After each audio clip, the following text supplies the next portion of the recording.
Hvorfor er det her altid mit liv? Ja, endnu en gang ville universet, at jeg skulle rykke rundt i The City of Dreams, Copenhagen, baby. Vesterbro blev bare et pitstop for mig, men sidst jeg flyttede, så klarede jeg det jo så fint, eller det vil sige, at jeg fik hjælp, ikke? Men I forstår. Ja, det er mig igen.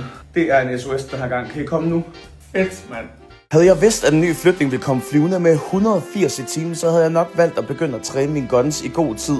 Men det var jo ikke tilfældet. Til gengæld så kender jeg nogle gutter, der er Speedy Gonzales i de københavnske trappeopgange.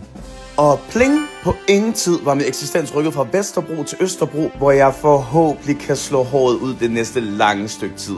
Så nu er jeg hurtigt og nemt rykket ind i min nye, store, dejlige penthouse-lejlighed, som ingen andre i København har råd til at bo i. Og den første del af det nye år har jeg simpelthen bare brugt på at komme på plads i mit nye hjem, så jeg igen kan sidde og grine over en god bog, eller nyde en kop varm te, der gør, at man kan stå imod vinterkulden i den her tid.